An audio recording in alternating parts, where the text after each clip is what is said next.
Good morning, class. Now, our chapter 11, that is foreign exchange rate, that is finished. Now we are starting our new chapter, that is chapter 12, balance of payments, and this is the last chapter of this book, introductory macroeconomics. This is the last chapter. Okay. After this, we will start our Indian economic development. Then we will start our revision. Okay. So this is the last chapter, balance of payments. So balance of payments. Balance of payments होता क्या है? In this chapter we will study about balance of payments, meaning what are the components and what is the structure of balance of payment account, that is current account, capital account, official reserve account. These all topics I studied under this chapter. Okay. So first topic is balance of payment meaning. What is the meaning of balance of payment? BOP is the short form of balance of payment meaning. So first heading will be meaning of balance of payments. In bracket you have to write BOP.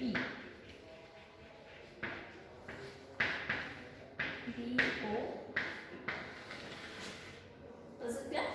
So balance of payments, it is a statement of account showing all monetary transactions. जितनी भी हमारी money के form में जितनी भी transactions होती है, monetary means in terms of money, of a country with the rest of the world during a period of time generally 1 year. मतलब एक साल का लेके देखते हैं कि जितनी भी ट्रांजेक्शन्स हो रही हैं, चाहे वो इम्पोर्ट ले हो चाहे वो एक्सपोर्ट ले हो, जितनी भी ट्रांजेक्शन हो रही है in terms of monetary, that is in terms of money, monetary transaction जितनी भी हो रही है that is called balance of payment. ठीक है, ये एक स्टेटमेंट होते हैं जिसमें हमें पेमेंट्स शो होती हैं. These transactions may be made by the individuals, firms and the government of a country. ये जो ट्रांजेक्शन्स है, ट्रांजेक्शन्स कौन कौन बनाता है? या तो सिंगल इंडिविजुअल बनाता है या फिर हम कह सकते हैं firms like company. Okay, individuals बना रहे हैं, फर्म्स बना रही है या फिर गवर्नमेंट बना रही है.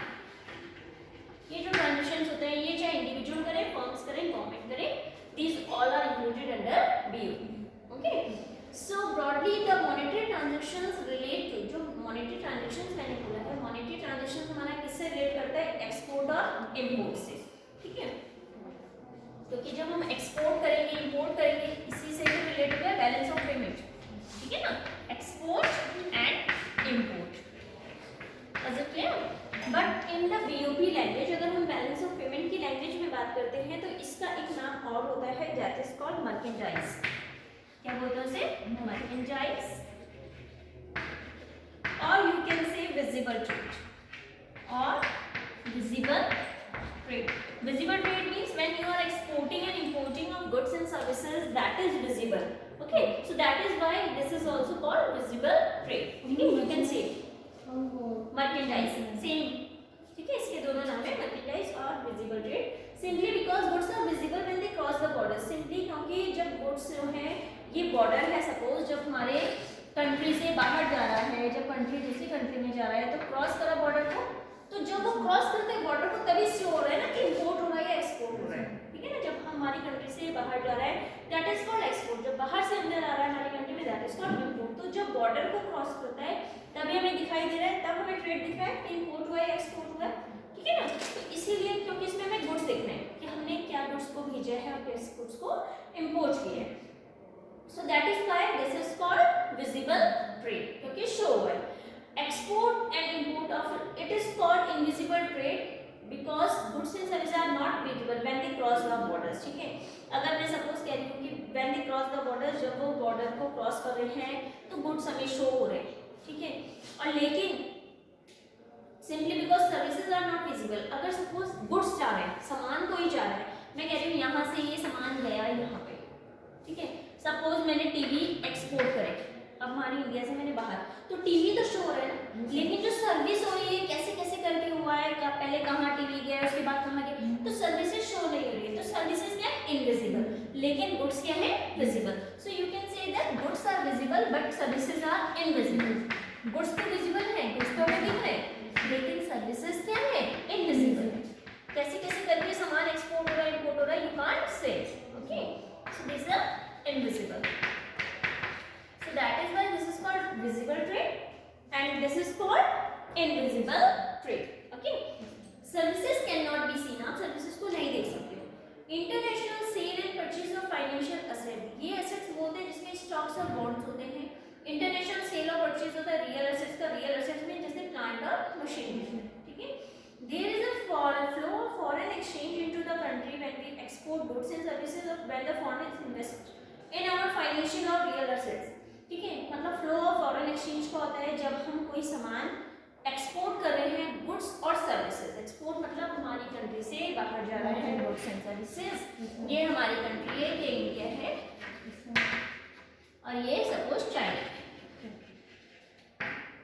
तो क्या हुआ, एक्सपोर्ट हुआ है, हमारे कंट्री से सामान बाहर गया, ठीक है, ये सामान हमारी कंट्री से बाहर गया। सो that is called, this is the flow of exchange, foreign exchange, क्योंकि हमने क्या करा है, अपने इंडिया से बाहर भेजा है, तो यानी कि फॉरेन एक्सचेंज की सप्लाई हुई है। Okay, we have studied this topic in our previous lecture also. जब हम किसी भी चीज को एक्सपोर्ट करते हैं तो फॉरेन एक्सचेंज की करेंसी हमारे उसमें सप्लाई होती है। And when the foreigners invest in our financial, और सपोज अगर फॉरेनर्स हैं, फॉरेनर्स बाहर के लोग हमारी इंडिया में इन्वेस्ट कर रहे हैं कुछ भी, ठीक है, बिजनेस खोल रहे हैं या कोई कंपनी खोल रहे हैं, कुछ भी कर रहे हैं, तो उन तभी भी उनकी फॉरेन एक्सचेंज हमारे उसमें आ रही है ना कंट्री में, तो वो भी क्या हो रही है कि when the foreigner invest in our financial और real assets. Likewise, there is a flow of foreign exchange from our country to rest of the world when we import goods and services and whenever, अगर suppose इससे भी flow of exchange होता है, अगर suppose यहाँ से हमारी country से बाहर जा रहा है तो भी फ्लो ऑफ एक्सचेंज हो रहा है, तभी भी करेंसी का, भाई बाहर वाले सामान के लोग पेमेंट कर रहे हैं, ठीक है, तो फॉरेन एक्सचेंज की सप्लाई। अगर मैं कहीं तो बाहर से मैं सामान अपनी कंट्री में मंगा रहे हैं, इंपोर्ट कर रहे हैं, तो उससे भी फ्लो ऑफ फॉरेन एक्सचेंज हो रहा है ना। तो ये जो फ्लो ऑफ एक्सचेंज है ये चलता रहता है।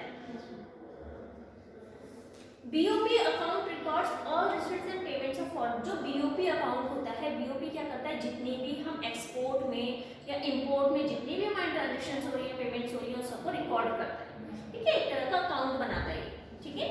BOP account thus prepare reflect performance of our economy in relation to rest of the world, इससे ये शो होता है कि हमारी इकोनॉमी की परफॉर्मेंस कैसे रही in compare to the rest of the world, बाकी कंट्रीज के कंपैरिजन, ठीक है। जो बीओपी होती है, बीओपी के कंपोनेंट्स होते हैं। So what are the components of BOP account? Next topic is what are the components of BOP account.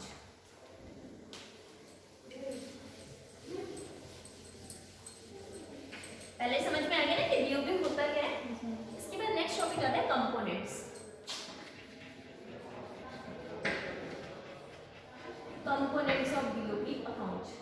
So components of BOP account, it includes current account, capital account, एक आता है इसमें हमारा current account, दूसरा आता है हमारा capital account, और तीसरा आता है third one is official reserve account, official reserve account. तो तीन तरह के अकाउंट हम इसमें प्रिपेयर करते हैं। बैलेंस ऑफ पेमेंट में तीन तरह के अकाउंट बनते हैं, एक बनता है करंट, दूसरा कैपिटल और थर्ड होता है ऑफिशियल रिजर्व अकाउंट। जो करंट अकाउंट होता है, जो भी फॉरेन एक्सचेंज की वो ट्रांजैक्शन जिसका कोई असेट और लायबिलिटी क्या है, हमारे स्टेटस जो असेट और लायबिलिटी का स्टेटस है वो क्या है, कम है ज़्यादा है, उसका कोई फर्क नहीं पड़ता, that is called current account. इसमें सारे रिसिप्ट एंड पेमेंट आती है फॉरेन एक्सचेंज की, which do not impact on asset and liability status of a country in relation to rest of the world. Liability और assets neither ना तो बढ़ सकते हैं ना ही कम हो सकते हैं। In other words हम ये कह सकते हैं कि इसमें फ्यूचर का कोई वो नहीं होता है, कोई रोल नहीं होता है, ये सिर्फ करंटली प्रिपेयर होता है, ठीक है। इसमें जो हमारा करंट अकाउंट में आता है, एक तो बनता है हमारा export and import of goods, export and import of services of goods. Second one is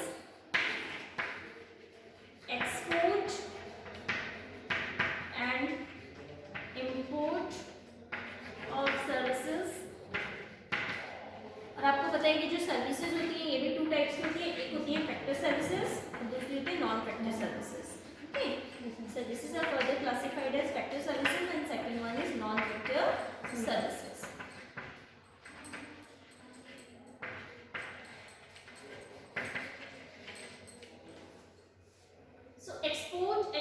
export of services, export and import of goods and services, export of goods and services, दोनों का जो भी एक्सपोर्ट और import आता है वो हमारे current account में इंक्लूड होता है। फैक्टर सर्विसेज और नॉन फैक्टर, फैक्टर सर्विसेज होती है जो हमें फैक्टर इनकम के उसमें मिलती है, जिसको हम बोलते हैं कि फैक्टर इनकम है, ठीक है ना। जैसे कंपनसेशन ऑफ एम्प्लॉइज मैंने बताया था आपको, ठीक है ना, रेंट है, इंटरेस्ट है, profit, these all are come under factor services. Non factor वो होती है जो कि जैसे इंश्योरेंस है, बैंकिंग है, ये हम इसके एग्जांपल दे सकते हैं नॉन फैक्टर सर्विसेज, ठीक है। नेक्स्ट आता है हमारा थर्ड वन, एक बनता है इसमें करंट ट्रांसफर्स। क्या आता है? करंट ट्रांसफर, वो भी करंट हमें कोई ट्रांसफर करते हैं, these all are included under current account, ठीक है। नेक्स्ट आता है हमारा कैपिटल अकाउंट। कैपिटल अकाउंट में हमारा बोरिंग्स आती हैं, इसको मैं डिटेल में बताऊंगी, पहले इसको ऐसे ब्रीफली बता रही हूँ। बोरिंग्स और second one is foreign investment, foreign investment, ठीक है। जो थर्ड वन आता है हमारा, ये आता है हमारा official reserve account. Official reserve account में हमारा जितना भी रिजर्व ऑफ फॉरेक्स रहता है, यानी कि फॉरेन एक्सचेंज जितना भी आरबीआई के साथ में रहता है, उसको हम बोलते हैं ऑफिशियल रिजर्व अकाउंट, ठीक है ना। क्योंकि जो हमारा बैलेंस रहता है वो आरबीआई के साथ भी हमें फिक्स करना पड़ता है, ठीक है। आरबीआई एक तरह से कस्टोडियन रहती है फॉरेन एक्सचेंज रिजर्व, ठीक है। तो ये सब हमारा किसमें इंक्लूड होता है? करंट अकाउंट में, कैपिटल अकाउंट में और ऑफिशियल रिजर्व अकाउंट में। तो जो फर्स्ट टॉपिक आता है वो हमारा आता है करंट अकाउंट्स, ठीक है। So first one is current account. Current account records receipt and payment of foreign exchange on account of such transactions that do not impact asset, liability or status of a country in relation to rest of the world. यानी कि इसका कोई फर्क नहीं पड़ता कि हमारी asset increase हो रही है, डिक्रीज हो रही है, उससे कोई फर्क नहीं पड़ेगा। जो ट्रांजेक्शन्स हैं वो हमने इसमें रिकॉर्ड करेंगे, ठीक है। लायबिलिटी और assets of a country in relation to the rest of the world, अगर हम कंपैरिजन की बात करते हैं अदर कंट्रीज के साथ में, so and neither is not reduced, ना तो बढ़ते हैं और ना ही कम होते हैं। In other words, you can say that current account transactions do not give rise to future claims. Future claim में कोई इसमें rise नहीं होता है। इसके components होते हैं export and import of goods. Second one is export and importer services. Services are two types: factor services, non-factor services, and third one is current transfers. ठीक है। Export and import of goods मतलब जिसको मैंने बोला था visible trade, जब हम goods का एक्सपोर्ट और इंपोर्ट कर रहे हैं सामान का, तो वो हमें दिख रहा है सामान, भाई जब क्रॉस कर रही है बाउंड्री को वो, तो वो दिख रहा है हमें कि सामान आ रहा है या जा रहा है, ठीक है। लेकिन जो सर्विसेज होती हैं वो तो इनविजिबल है, वो नहीं दिख रही है ना, कि सर्विसेज जो है वो इनविजिबल है, वो नहीं दिख रही है, तो क्या है, इस ट्रीटेड एज इनविजिबल ट्रेड। इसको इसलिए हम क्या बोलते हैं? इनविजिबल ट्रेड, ठीक है। जैसे अगर सपोज मैं कह रही हूँ कि टीचर है, टीचर टीचिंग कराता है तो वो सर्विस दे रहा है, अपना काम कर रहा है, उसको आप देख सकते हो कि कितना पढ़ा रहा है, क्या है। लेकिन अगर आप कोई सामान आपको ला के दे रही हूँ, मैं कॉपी ला के दे रही हूँ, यू कैन काउंट इट, तो दैट इज कॉल्ड विजिबल और इनविजिबल, ठीक है। वो सर्विस है और गुड्स क्या है, जो सामान हमें दिख रहा है, ठीक है। तो ये जो होता है ये विजिबल होता है, ये विजिबल है, लेकिन जो सेकंड वन है सर्विसेज क्या है, इनविजिबल, वो नहीं दिखती है।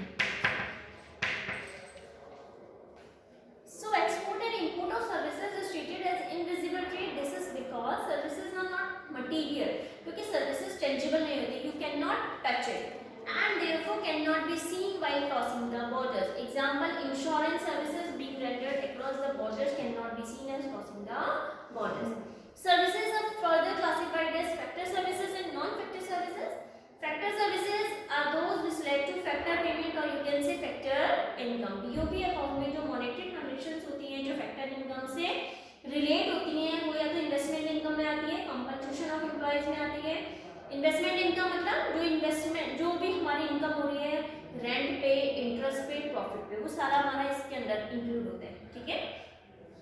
नेक्स्ट आता है non factor services. Non factor services include all services other than factor services को छोड़ के जितनी सर्विसेज हैं वो सारी हमारी नॉन फैक्टर सर्विसेज में इंक्लूड होती है। इंश्योरेंस एंड बैंकिंग सर्विसेज में भी सीटेड, हम बोल सकते हैं कि इसका एग्जांपल क्या है, insurance and banking services. Monetary transactions relate to non factor services are recorded as, जो भी मॉनेटरी ट्रांजैक्शंस हैं जो नॉन फैक्टर सर्विसेज हैं उसको रिसिप्ट में देते हैं, जिसको मतलब जब ये सर्विसेज हम एक्सपोर्ट करते हैं, हमारी कंट्री से बाहर जा रही है। एंड पेमेंट में तब बोलते हैं जब सर्विसेज इंपोर्ट हो रही है। पेमेंट तो हम करेंगे जब बाहर से कोई सामान हमारी कंट्री में आ रहा है, और लेकिन जब हम बाहर कर रहे हैं तो वो रिसिप्ट है, ठीक है ना, उससे हमें इनकम जनरेट हो रही है। लेकिन जब बाहर से हम कोई सामान अंदर अपनी हमारी कंट्री में मंगा रहे हैं तो उसके लिए हमें पेमेंट करनी पड़ेगी, so that is recorded as payment, ठीक है।